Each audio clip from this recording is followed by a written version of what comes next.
Wagwan everybody, it's Nana and welcome back. I'm joking. Hey y'all, what's going on? My name is Nana and welcome back to my channel. Now I know in the last video I was saying how I wanted to talk about is God is and an analysis on that. And I also quite remember saying it's gonna take a lot of research, which I still have not done. But what I have done is I just finished reading pretty much. I just have like one little chapter left. Thick by Tressie McMillan Cottom, which is just a collection of her essays. It's super good. I definitely recommend checking it out if you're into Black feminist theory or just in general like Black womanhood. Um, very good read, and I will be doing a video on that. So also, I want to say before anyone gets a little rude in the comments and be like, "What you talking about? Like, what you mean the victim?" First of all, slow your roll. Like Anaya said, this is not Bad Girls Club. Let's pipe it down. But yes, the title, as you've seen from this video, is When the Victim is Also the Villain. And she didn't choose the bear. And somehow it's still her fault.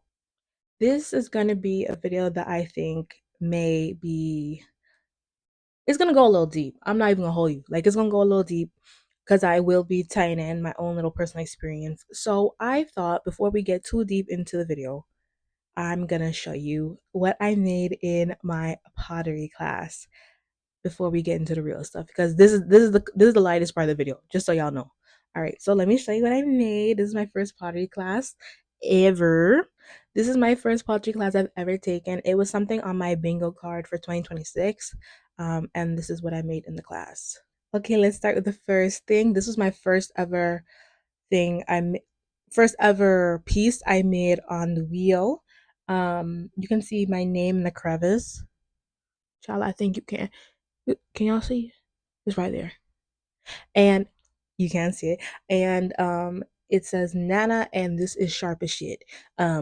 This whole thing is sharp as shit. No one told me when I was making it that you need to like round it down a little bit or else you may cut yourself. So this is strictly gonna be for like my pencils and everything else because man, I want to bleed. The second thing I made that I feel looks the most like professional is this bowl.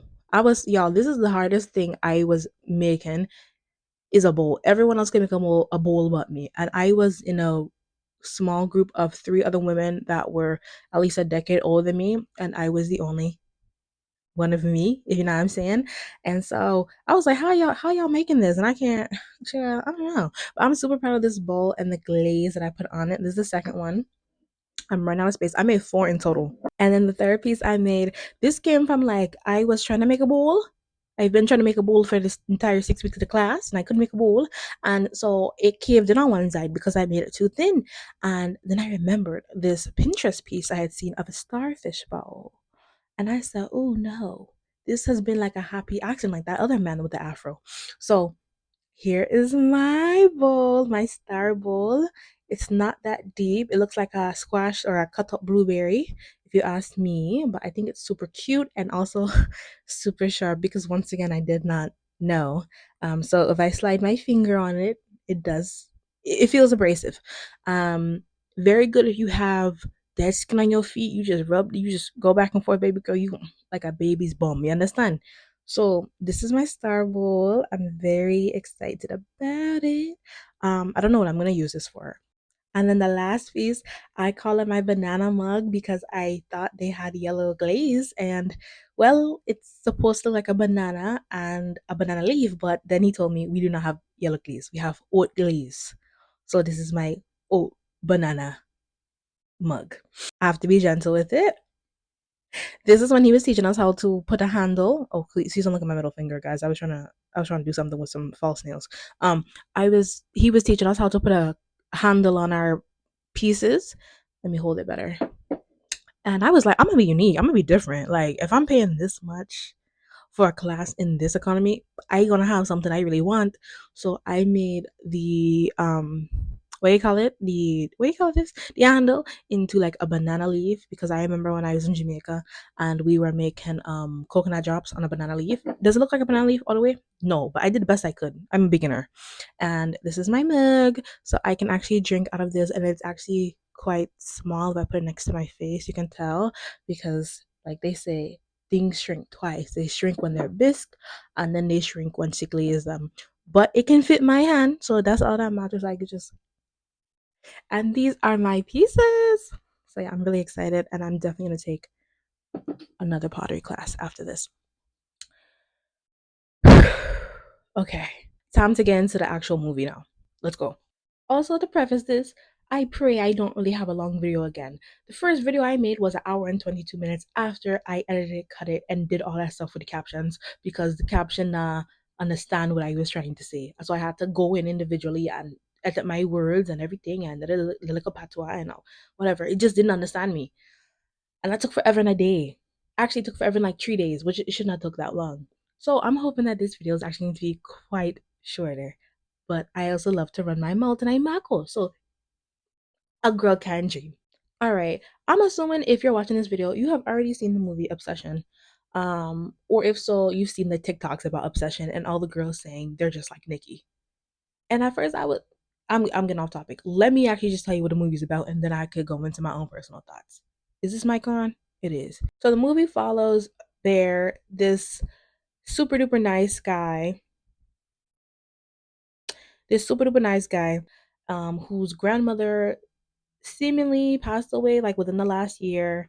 And he comes home to his dead little cat that died somehow after getting into the cupboard that is high as hell.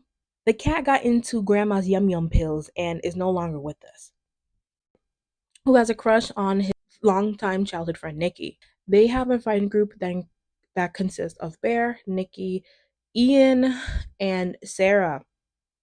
Sarah Loki has a crush on Bear, which is all important to the story. Ian, who seems to be like Bear's friend and someone that really knows Nikki. Bear's like, hey, dude, I really want to ask Nikki out. I've been feeling for her a while. We're all about to go off to college or do whatever. We're going to be split up. I want to let her know. Ian's like, I don't know, brother. That may not be the thing. Or like, can y'all not? He's like, can y'all not really F up the friendship? Like, we over here, like, just chilling. We got trivia night coming up. That's really my thing. And Ian, in my opinion, is given every sense of the fact that he knows Nikki gonna say no, but he's trying to let Bear down easy. And Bear really don't care. Bear's like, no, I'm gonna ask her, I'm gonna ask her. So long story short, Nikki ends up losing her necklace, and Bear, as a nice guy, says, I'm gonna go to this like mystical store and buy her a necklace. Does Bear buy her a necklace? No. He sees the necklace and says, well, actually, I see something that might be of more intrigue. Bear decides to get an object called a one wish willow. A one wish willow is rather self explanatory, but if you still understand, it's like a hollow willow bark from a willow tree. And when you break it in half, you get one wish. Each user gets one wish from the one wish willow. Is this what Nikki wanted? No. Is this what Bear wanted? Yes, because he's selfish. His whole goal is that at trivia night, he's going to ask Nikki out. Now, because Ian ain't a real friend for real, he refuses to let Bear ask Nikki out during trivia night because Ian said, this is my shit. I need this. You're not gonna F this up for me. Bear ends up driving Nikki home, and on the way home, he's like, hey, I actually have something for you. Remind me, all right? She's like, okay, cool, I will. So as they're talking more. Bear is being like a little weird, and Nikki just says, do you like me? This is his chance, everyone. Bear does not say that. He's like, no, no, I don't. And Nikki ends up going inside. She's like, okay, cool, right? But she gives him the chance to be like, do you like me, yes or no? Bear decides to be, I can't say what I want to say, but a female dog maid, you fill in the blank, and he decides he's not going to tell the truth.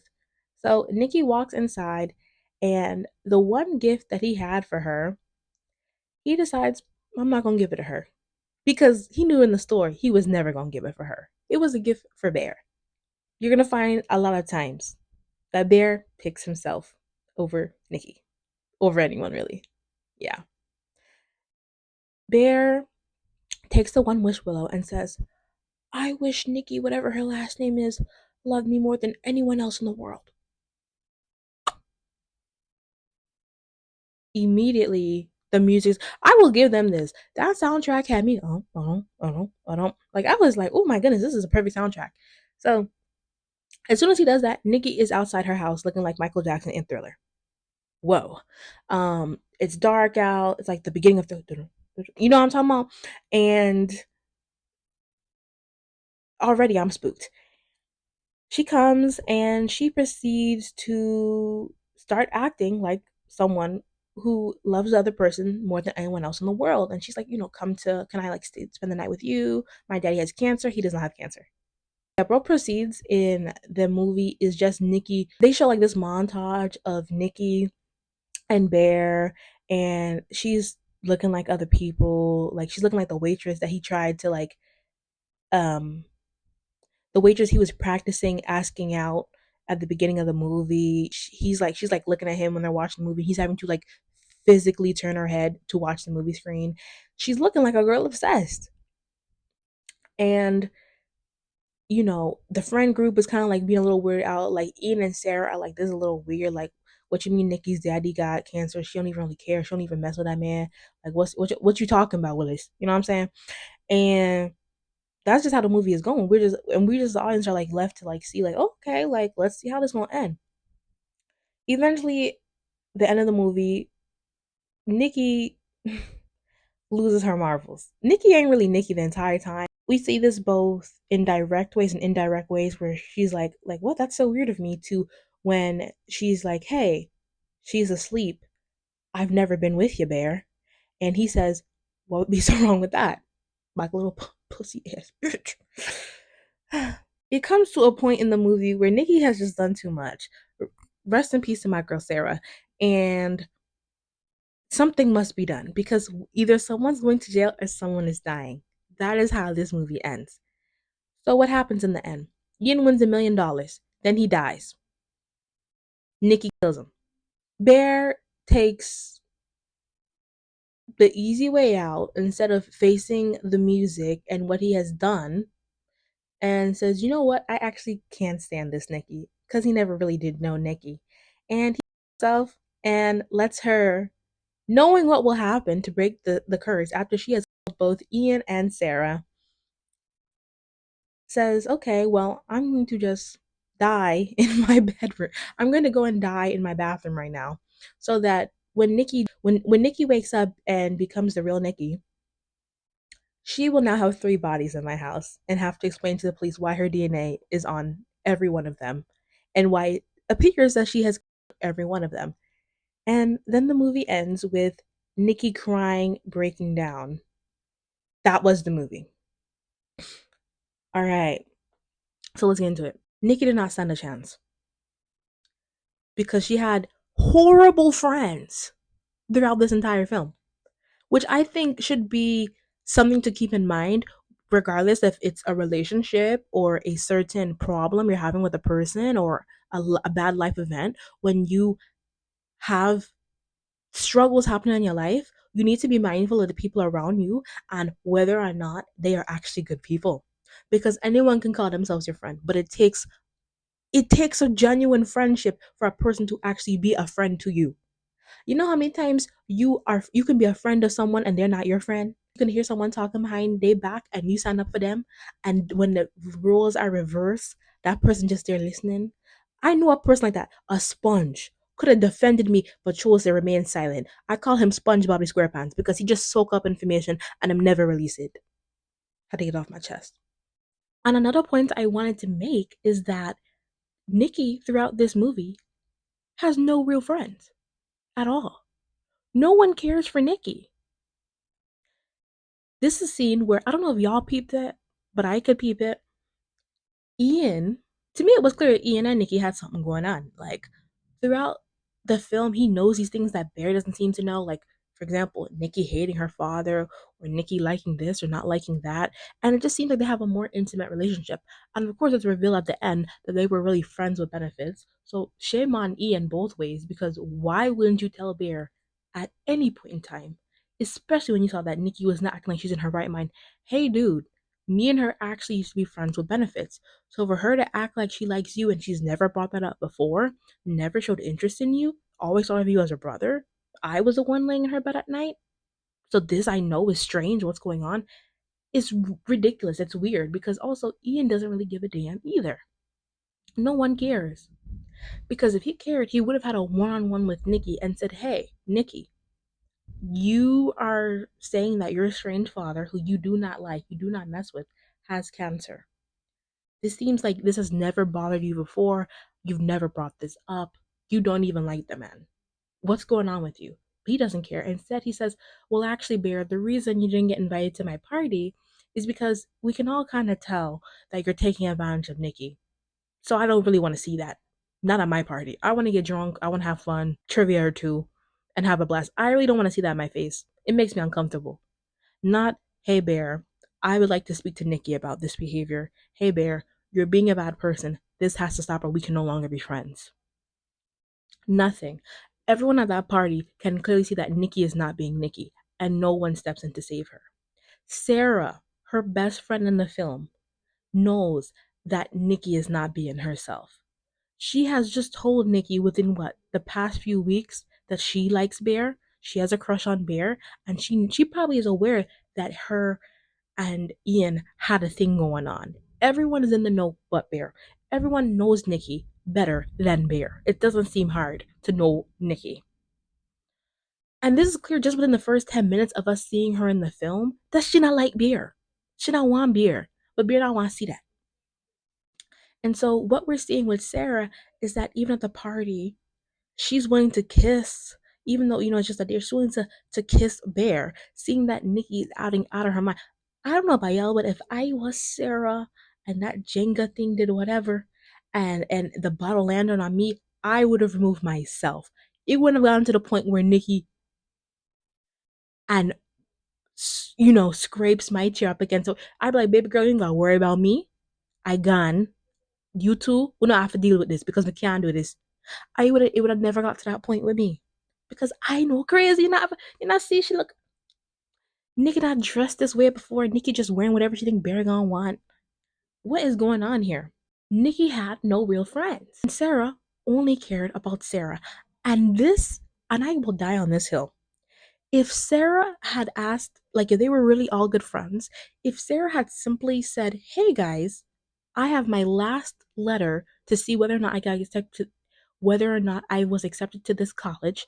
I would like the three of you, being all of my best friends, Ian, Nikki, and Bear, to come and celebrate with me or to open this letter." Sarah would still been alive to this day. But because she was thinking with she Tootsie and she not think with she brain, she did. Sarah only cared about her and what she and Bear could possibly be. That is why she invited Bear in the middle of the night to open that letter with her. You mean to tell me that Larry couldn't have come USPS be delivering midnight mail?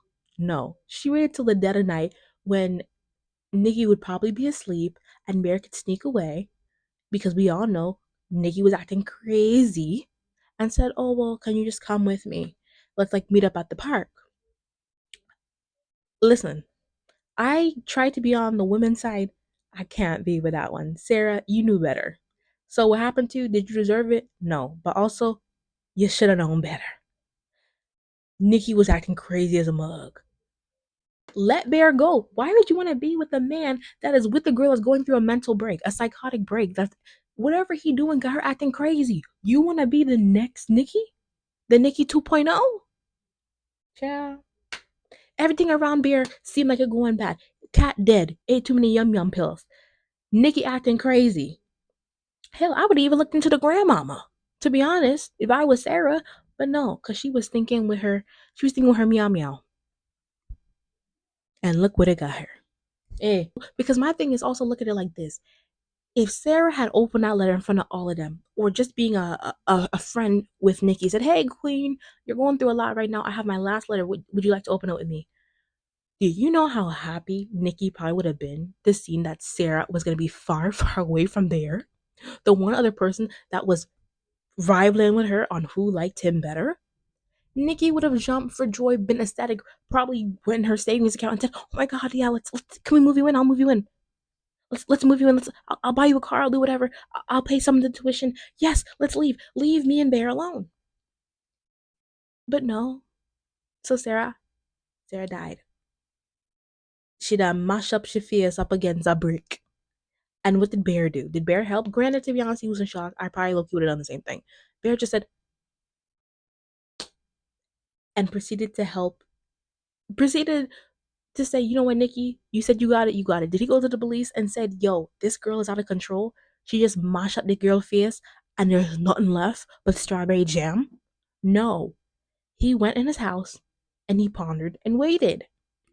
And it reminds me of like they say like in the novel The Virgin Suit, where the boys are like, oh my god, those sisters are so beautiful, but they just keep on like themselves and like I don't know why, but like they're so pretty and like it just doesn't make any sense. And we never find out the real reason why the sisters, so many of the sisters themselves, and it's almost as if too it's like we the readers also do not care because we're focused on the male perspective and not that these girls keep on dropping like flies and no one is wondering why.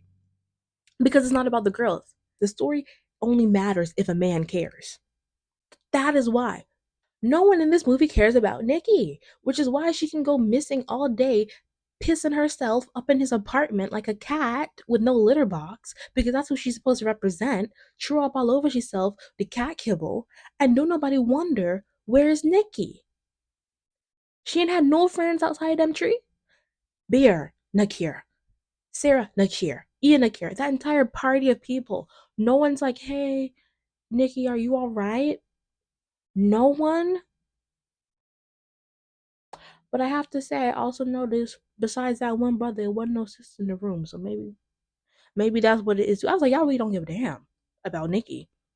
Because I would have been like, oh, this is psychotic behavior. I'd be like, hey, queen, let me pull you to the side, mama. This ain't normal. This ain't normal at all.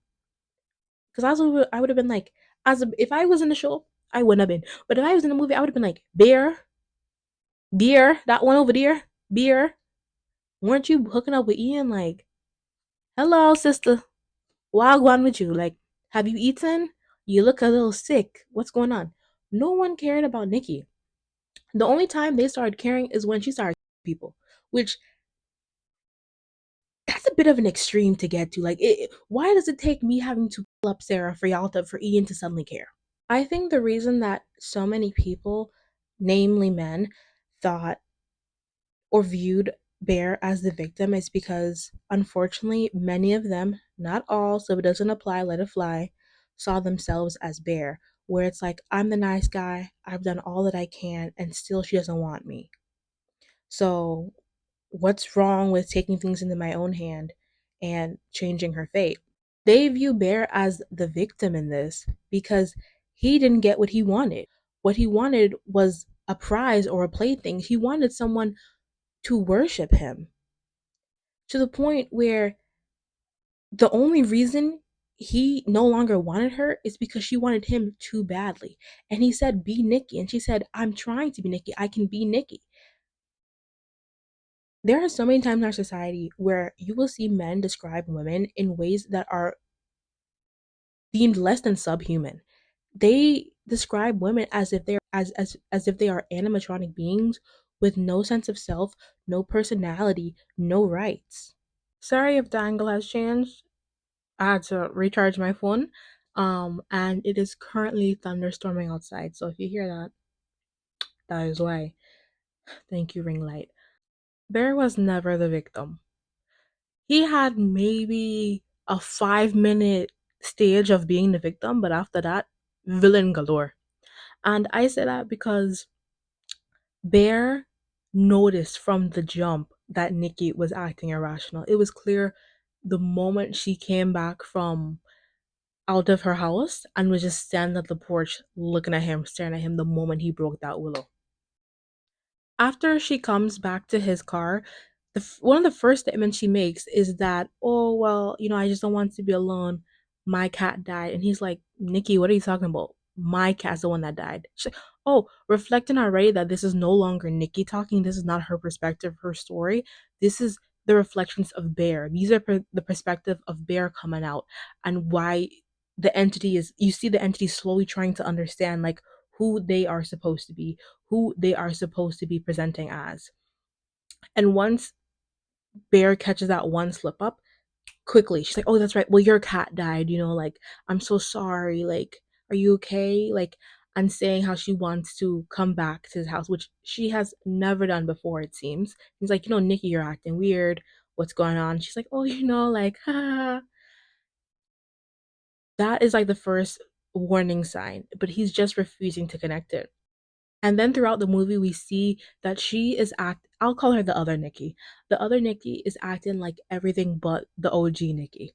We see Nikki acting like his cat, similar to what a cat does at night, where like you'll just wake up and your cat will be watching you when you're asleep, or you'll be watching TV in the living room and your cat will be in the corner just watching you. She's acting like a cat. The one person that loved Bear more than anyone else in the world, his cat, she's is trying to act like him because in his mind, that is what it's like to be loved. That is who loves him, his cat. So we're seeing her trying to act like that, walking around in a very feline like manner, which was scaring the mess out of me. And when she does go to sleep, the other Nikki, we see that she's having dreams where she's like, "I feel like you don't love me as much as I do." And she's crying. And I feel like that is the real Nikki trying to pop through in the dreams because she doesn't love Bear and Bear does not love her. Which is why he is never satisfied with her throughout the entire movie. And he's like, "Nikki, you can't do that," when she chops up his dead cat and puts it in the sandwich. My favorite food critic. She's There are so many times where Nikki is not acting like a human or like a human in their right mind, and Bear does not care because in his mind he has the one thing he's always wanted, which is Nikki. What that actually looks like, who that actually is, he's finding out he doesn't know. But he really doesn't care because we see that to him, Nikki is not a person. Nikki is a vessel. Nikki is an ends to a means. Nikki is a way for him to fondle her, do things with her unconsensually against her will, and he does not care. At what point too, when she breaks out and the real Nikki is speaking to him and she's crying, all he's doing is waiting until the spell or the wish takes back over. He usually just see him, he's just waiting. Because he's like, okay, this freaky Nikki is gonna a name she hates.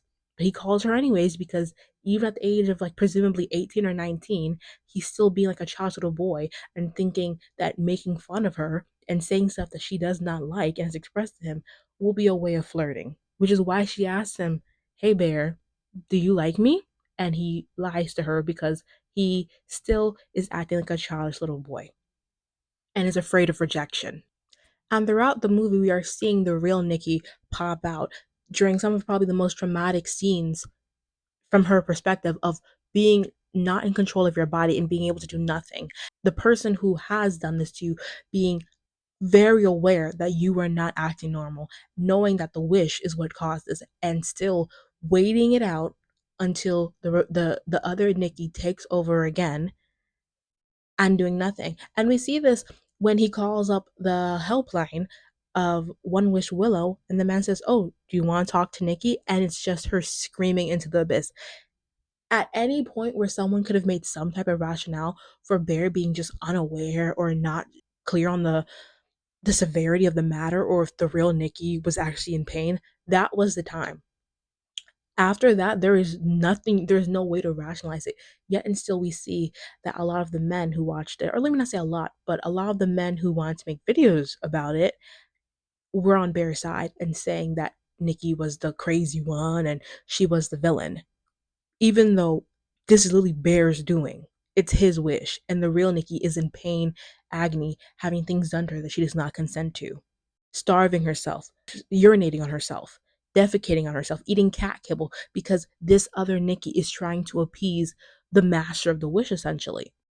And with these breaks where we see the real Nikki, you can also kind of theorize that the reason that she's able to still pop back in and pop back out, not only due to like the severity of what Bear is having her do against her will, but also because probably has a stronger self she probably has a stronger sense of self than Bear. And the reason I theorize this is because in the very end, when he is about to take the yum yum pills and no longer be here with us, OG other Nikki breaks the wish and he immediately becomes her. He unlocks the door and he goes over to whatever that other Nikki wished. We never find out. We are left to guess and to assume what the wish could have been. Not once within that short amount of time, similar to when the OG Nikki in the beginning says, "Oh my god, I'm acting weird" during the car scene. He never does that. And then he drops to the floor and he passes away because the yum yum pills take effect. Bear never knew who Nikki was. And he never even really knew who he was himself because he viewed himself as this nice guy. But yet throughout the film, he's constantly having to do things that are the antithesis of what a nice guy does. Unconsensually touching a woman, unconsensually, I don't even want to call it, laying in bed with a woman, eating dead cat meat, and then trying to scold Nikki. You can't do things like that just because he doesn't want to admit what he has done to her, which is make her a prisoner of her own body. And this has shown once again how much Bear don't care about nobody but himself. Because in the end, what does he do?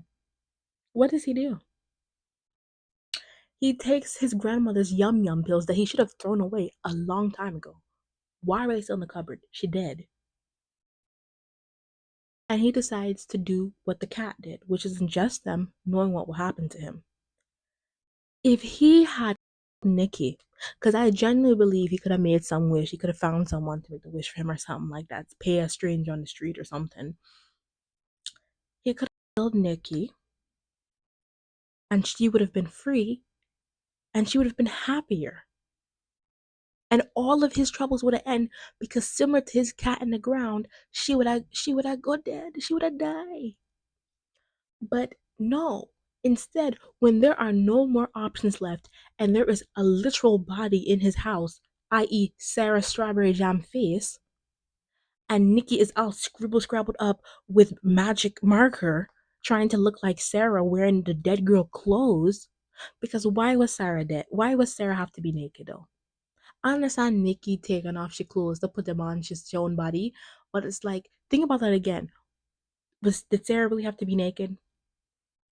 Spread out like that? Another fucked up perspective where Bear's mind once again viewed Sarah as another sexual object that the other Nikki was like, oh, I'm gonna just take off her clothes and leave her completely bare for completely bare for Bear to see. I think that's another thing too, because we did not need to see that image of Sarah. Because at that point there was literally nothing left of her face. It was just her body. But once again, I think that goes on to how Bear viewed Sarah the same as Nikki, as not a person, but a vessel, a nut to be busted, if you will. Because the only person he really viewed as human outside of himself was Ian. Even after Ian said, hey, yo, I low key been with Nikki, like, me and her been going together. He was like, at this point, I don't even care no more, brother. Like, da da da, like, just make this wish for me. He wasn't thinking, oh my God, why didn't you tell me this earlier? Do you know all the things that have happened due to that? Why did you let me? Because if it was me at that point, I would have been like, so you had me looking like a fool in front of that waitress? You and Nikki, because in my brain, I'm thinking, you and Nikki probably been left behind my back. Knowing I like her. And this is what you're doing? By that point, Bear didn't give a fuck because he was too deep. And in the end, after Bear takes the yum yum pills and the other Nikki does her wish for Bear to come out and be with her or whatever wish she made, we're never told. He dies. He dropped dead. He dropped dead. And the other Nikki sits on the couch sobbing her eyes out because the whole reason for her being, the person that she loves more than anyone else in the world, to include herself, if that wasn't obvious, when he said that wish, it included herself. She loves him more than she loves herself, or she wouldn't be acting like that. She is crying, sobbing, probably wishing death. She's about to kill herself. She's about to kill herself because there's nothing left to live for. He is resting dead on her lap. Foam come down his mouth. And then that's when the wish stops. The wish is gone. The real Nikki is now back. And the real Nikki now sees him on her lap. She pushes him off because this has been her rapist, the man that has caused her the most turmoil in the world, probably worse than her estranged daddy. Strawberry Jam Sarah is dead in the next room and she doesn't know Ian. What is left for her? Who will believe her? Who's going to believe that sweet old bear? Who's going to believe her for the wish? No one's going to, they're going to think she's crazy because everyone in the town has seen her acting crazy over Bear at that party. Everyone has noticed it. Her hands are literally and figuratively bloodied. Her hands are red. What will she do? And the movie ends. We're left to think what will happen with Nikki. She gonna kill herself? She gonna call the police? She gonna make a wish? Maybe she. Nope, because the other Nikki already made a wish. Unless it doesn't count. But I feel like as long as it's the same body, like the same actual physical body, the wish counts. So what's she gonna do? Mm. The people victimizing Bear are the same people that told around how, oh, well, that woman was too drunk, or, well, look at how that little girl was dressed. What did she expect that man to say when she's walking down the street? These are the same people that find they they do like Cirque du Soleil like shit to get out of the fact and wiggle their way out of the fact that a man was inappropriate with a woman, or that a man took advantage of a woman, or that a man harmed a woman. Somehow it's always the woman's fault. And a woman, unfortunately, in this day and age, can be, well, not even this day and age, in society, since the beginning of time, low key, a woman can be anyone. It doesn't have to be someone over the age of 18. As long as you look like a woman to the man or to the society, that's what you'll be treated like, which goes into the adultification of young girls, specifically young black girls. But I talked about that in my previous video a little bit, and I may talk about that in another one. But the way it is always the woman's fault. A victim can never be a victim. A woman will never be a victim because there's always some man or some masculinized viewpoint that will have her being the villain, saying, well, she was asking for it. She deserved it. Well, if she had just liked him and gave in, maybe it would have been that way. Or, yeah, what was so bad with being with Bear? You know, I don't think he was such a bad guy.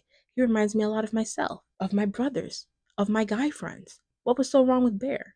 He was just being a nice guy. These are the same men that will excuse their friends' behaviors. Do you know? How do I put this? Do you know how many guys, especially during the college years, will have friends that they know assaulted women, that they know have harassed women, and will still want to come in your face and say, oh, but he's really such a good guy, or, well, that's what he did, that has nothing to do with me. I went to a college, and this is actually common throughout all colleges, I feel, which is such an unfortunate fact. This is not that uncommon. It's just about if it's talked about enough, or how big your college is, like who's quote unquote in the know. But I went to a college where there were known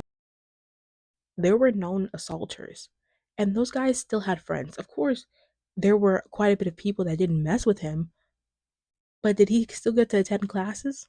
Yeah. Did he still get to be in close spaces with his victim? Yes. Even after it was known to have happened? Yes. Did he still have defenders? Yes. I remember men and women defending guys that were assaulters, saying, oh, well, that happened freshman year, or he was drunk, or some bullshit excuse for why they were still friends with a predator.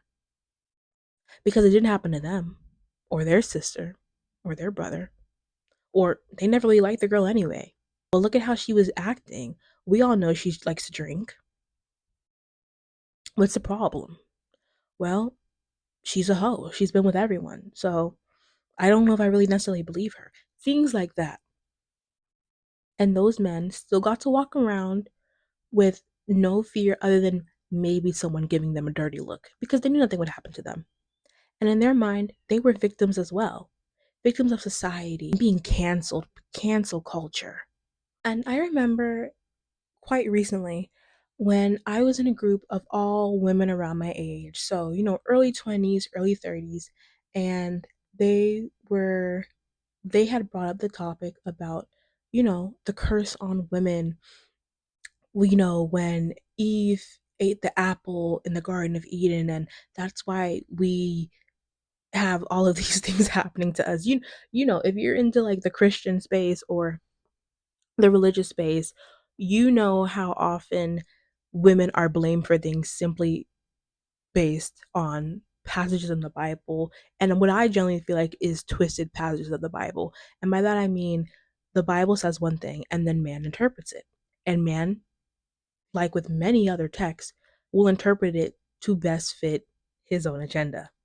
And I'll just leave that part there. But I remember when they were discussing um Eve, we had seen something.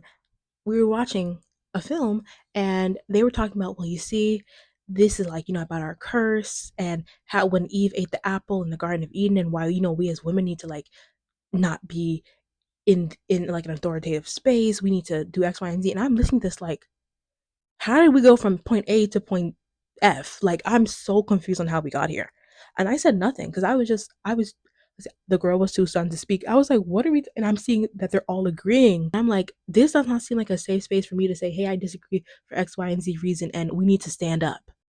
And even though they had been talking about a topic that was very unrelated to this film, it made me wonder and think back to how many times that same rhetoric about women being cursed and the Garden of Eden and Eve eating that doggone apple, how many times that rhetoric was used to blame women for things that a man did. How many times instances were seen as being a woman's fault for not knowing. It made me think about how often this rhetoric is pushed on young girls and women, and how this rhetoric is made to be reality, where your curse of being a woman has put you in a situation where you will probably be the one blamed for all of the negative things that will happen to you in regards to what a man does, in regards to that teacher touching you, in regards to that uncle saying X, Y, and Z to you, in regards to your boss thinking it's okay to comment on your body, your professor to comment on your body. How you are to blame for the trauma you've had in your life, not the perpetrator. Because that's your curse. You were born a woman. Don't take that up with us. Take it up with God. That is the thought process, which is incorrect because God, we are all God's children, and that's a whole other thing I won't get into. But once again, in order to benefit a man and their agenda, and for them to want to solidify, or I should say, pedestalize their position in society, they have to point to something where, see, I'm not the one that thinks you're below me. I'm not the one that thinks you're possession. It's a higher power. It's this male god that thinks you shouldn't have rights, not me. They have altered the text. They have made it so that it's not me saying this. I just happen to have been born a man. You understand? They're putting the blame on someone else or something else to push their own agenda because they know that without those texts, without those messages and bringing in themes of religion and tradition and culture and all of these other things that they cling on to, they have no way to stand. There's no stable land where it's like, well, I can see what you mean. So their rationale is to bring in things that are hard to argue, that people are passionate about, that people don't want to be told that's not the truth. That's not what this text meant. So they bring in topics of religion and tradition and culture. Whether or not those are accurate representations or accurate translations, that's what they'll say. And you'll see women of my age group, older and unfortunately younger than me, believing those ideals. We see it with the red pill community, with what men say, how these men are turning to Islam and new age Christianity to push their agenda that, well, you were born a boy, you were born a man, you're supposed to take power. If a woman says no, she doesn't mean no, because property cannot say no. You have to have agency to say no. You have to have authority to say no. Women don't have that. Because you're a man, you have that. You've done nothing, but you were born with this gift. Women need to be led. Women don't know what they want, which is why we see this movie where the girl is quite literally and indirectly saying multiple times through body language, through tears, through actual words, she does not want this, and Bear cannot give two shits. No one gives two shits, or else they would have helped her. They would have saved her. Sarah didn't give a fuck. Ian damn near didn't give a fuck. He probably was more mad that he had to find someone else in the town to go and meet up with, hook up with, than Nikki. But no one cared. No one cared. If you believe a lie long enough, it becomes your reality. Because the truth is far too scary to admit. Rhetoric like that, the more it's repeated, the more it's heard, the more it's discussed and just seen as the correct way of thinking, that is what people will choose to believe. They'll say, well, I've heard this all the time, and well, they make a really good argument for it. So that has to be the reason. You're right. Women are made to submit to men. You know what else is meant to submit to man? Pets, animals, a dog, a cat. Those are what are considered to submit to you because you are their owner. In that scene where Bear was laying with Nikki and we can see her face in agony while her mouth is saying another thing, you notice how Bear is not looking at her? He's choosing to not see her while he has his way with her. In reality, what Bear did was rape her. That's why he couldn't look at her. The truth was too scary to face. Time and time again, he took away her choice. He took away her voice. He never loved her, not even as a friend. That scene paralleled a real life event, if you will. And it made me think of the date July 5th, 1993. That was the date that marital was considered illegal in all 50 states to include DC. That is only 33 years old. That is the same age as one of my sisters. The people, because it's not just men, the people with that mentality of a wife, a girlfriend being property and being able to have your way with her and it not be a crime are the fathers of this generation, the uncles, the grandfathers. Those men are still alive and well. Those mothers, those boy moms are still alive and well, that think their son can do no wrong, that think, oh, well, she tempted him. She's just a Jezebel. She's just her Jezebel like spirit. Or, well, women are to tempt men, women are to seduce men, and that's why women must dress a certain way, say certain things. You can't lead men on. You can't be too mean to a man. You can't be too nice because it can cost you your life. You have to stay in a woman's place because the moment you step out of that, a man has the right to do whatever it takes to put you back in that place, to remind you of who you are or who you aren't, rather. And to close out this video, I want to circle back to the point I made earlier where if you believe a lie if you believe a lie long enough, it becomes your reality. And this may be a trigger for some people. I'm not going to talk about any physical issue, more so a verbal situation and not being believed. So if that's a trigger, you can just stop watching the video now. Thank you for making it this far. I appreciate it. Continuing now. I remember when I was 18 years old and we were going to have a family reunion of sorts.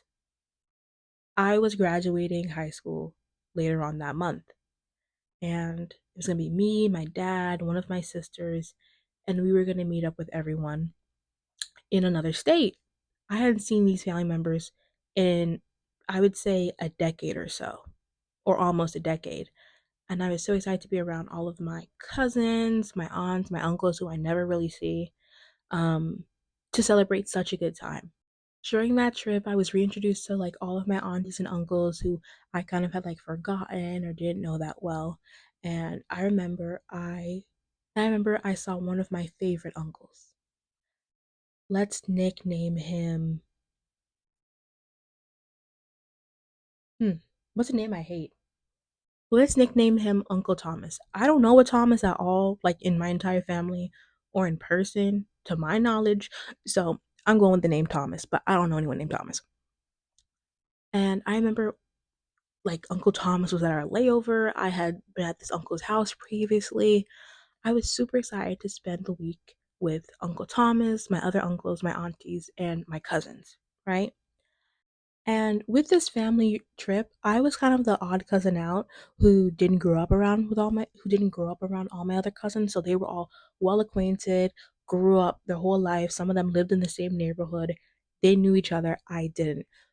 So I don't know if it's for this reason, not to find blame within myself, but what it could have been with my uncle, that maybe it's because I was looking appearing more quiet or to myself reserved, or if I somehow appeared insecure.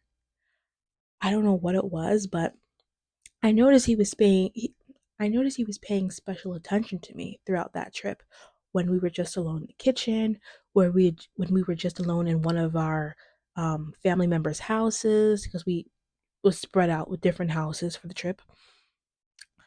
But I just remember him constantly complimenting me about how pretty I was, how beautiful I was, how my hair color was so nice. And I think he mentioned, if I remember correctly, something about if I had a boyfriend, or asking me about the boys at school. And I was 18 years old when this happened, right? And it just made me feel really odd and uncomfortable. And I remember I ended up speaking to my older sisters about this. Like, hey, did Uncle Thomas ever say these things to you? Did Uncle Thomas ever make you feel uncomfortable when you were growing up? Like, I just want to know. And they're like, oh, no, not really. That's weird. That's strange. And I remember not telling my daddy because I felt like it wasn't safe to do so. That was his brother. Um, and I didn't want to go through that acknowledgement, even if I felt that way, of my father may not believe me, that so many young black girls go through. So I didn't tell my daddy, but I told my sisters. And it came to a point where I ended up having to sleep in the same area as my uncle. Like, we weren't touching, but me and him ended up sleeping in the same area. And I just could not go to sleep that night. Eventually I did, but I was so worried that something would happen. And at that point, only my sisters knew. I hadn't told anyone else. Little did I know, one of my sisters had spoken to my auntie, the homeowner, about it. And when morning came, she had seen him and I were sleeping in the same space. She made mention to my daddy about this. And I hadn't been aware of this, but I noticed that that day, my uncle was giving me space. He was where he usually would be right next to me. He was now across the event, looking at me, staring at me with these puppy dog eyes, just looking real sad. And I was like, oh, that's interesting. He's not talking to me today. But I'm not mad at it either. It was later on when we were having a party that night that my daddy said, Nana, come to the room. I want to talk to you about something. I said, okay. And in that room was my uncle, my sister, and my auntie. And it was explained to me that my sister had went and told my auntie about what I said about my uncle. And my auntie had seen me and him in that room the next morning and mentioned it to my daddy. And my daddy said, Nana, tell them tell them what's going on. What'd you say happened? Because I was confused. I was shocked. So my auntie's explaining what happened. My sister explaining what happened. And my daddy says, Nana, you say what happened now. So in front of my uncle, with him in the room, I have to explain to my daddy what's going on. And I tell him everything that was said to me, how it made me feel. And I'm 18 years old. I want to keep emphasizing that I was 18 years old, for it to be like, it's not like I was a 14-year-old, 12-year-old, and like, well, maybe she doesn't understand something. Any rationale that those old people will have of like, well, you were a baby, you don't know, or maybe you were. No, no, no, no. I was 18 years old, and I had been through a similar situation with a teacher. So I knew this was inappropriate. And I had to explain to my uncle what I felt like his actions meant and how it made me uncomfortable. And I explained to my daddy. And you know what my daddy said? Different sister. He said, you're doing the same thing you did at your sister's house. causing trouble. And you're probably wondering, what'd you do at your sister's house? Me and my other sister were not getting along. We had disagreements. By that point, we had talked it out. We were fine. But she had went and told my daddy that we weren't getting along. Now I know you're saying, how does that relate to what's happening to you and your uncle? It doesn't. Like, it didn't relate. He just wanted to say that. And the moment he said, you're doing the same thing you did at your sister's house, you're causing trouble, I watched as my sister's face, my other sister's face, look in disbelief. Like, what? This is something that she does? I don't remember how my auntie looked, but I remember my uncle looking like a vindicated man. Like, oh, this is what you do. And my dad said that. And we had a conversation, and I remember my uncle was trying to do, I don't even know what you would call this, but he was like, oh, well, if you don't want me to talk to you anymore, I won't talk to you for the rest of the trip. How about that? I won't talk to you. I won't even look at you. Da, da, da. He's like, would you like that? And I said, I actually would really like that. Thank you so much. And he looked, once again, those puppy dog guys, so offended and hurt that I said, yeah, I would like it if you don't speak to me anymore during the trip. I would like it if you don't talk to me or be around me. He was so offended. And at that point, I was so irritated afterwards. I told my dad, I said, I want to go home. I want to fly back home now. I don't want to stay here any longer. And in response, he was like, well, let's go and get some Chinese food. We're going to go pick up some Chinese food and bring it back to the house. And in the car, he was like, okay, you know what? I'm going to let you sleep at your grandmother's house, where he had been sleeping the whole time, mind you. My dad was not there with me in the house. He was going to sleep at his mommy house. He was like, yeah, you can go sleep at her house. She have extra room. While we're in the car, I said, Daddy, what were you talking about? I did the same thing I did in my sister's house. At my sister's house, what are you talking about? He said, oh well, she said how you and she was arguing and da da da da. I said, what does that have to do though with what happened with my uncle? He didn't say nothing. And he began to tell me this story of my uncle and my girl cousin. And he's like, you know your cousin Roseanne? I don't have her cousin Roseanne. I'm just saying that name. I'm like, yeah, yeah. Because she was there with us. She was just like maybe 5 years older than me or something like that. Not even 30 years old. And he said, you should see the way that her and your uncle dance in the club. You think that's his girlfriend the way they dance. That side of my family is Jamaican. How have you seen Jamaican people dance that would make you think that them two go together?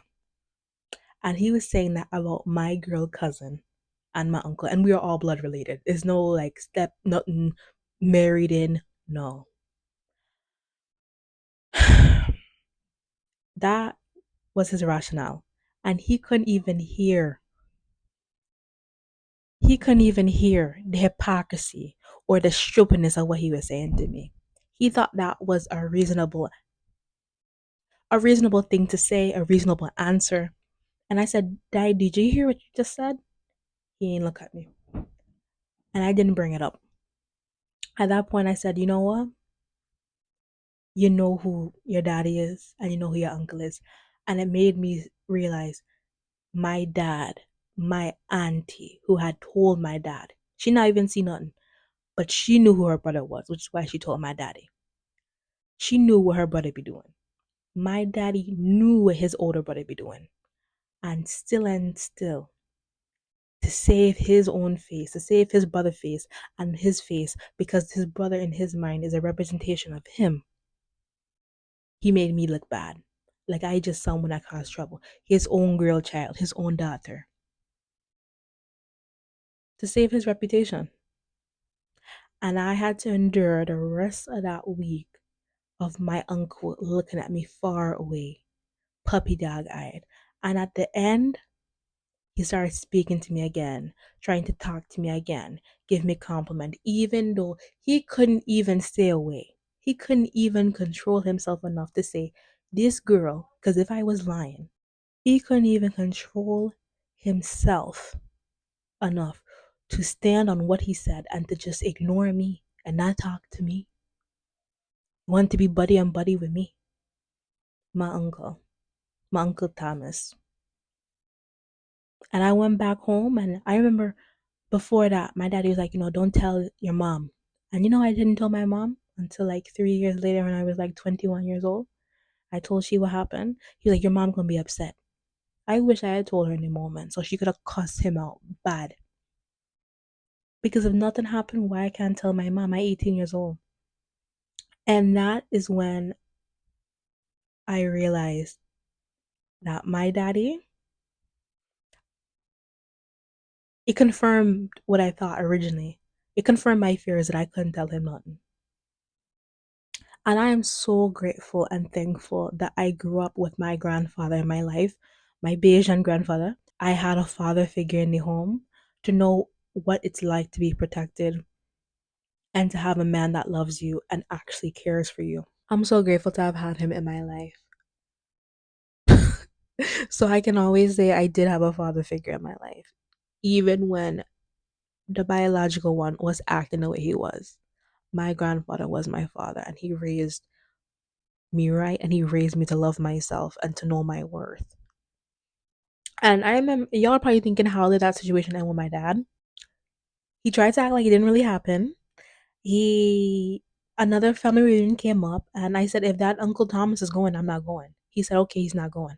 I bought my ticket, found out from someone else he was in fact going, canceled my ticket, and I told my dad, I said, I'm canceling my ticket, and I told you what I said.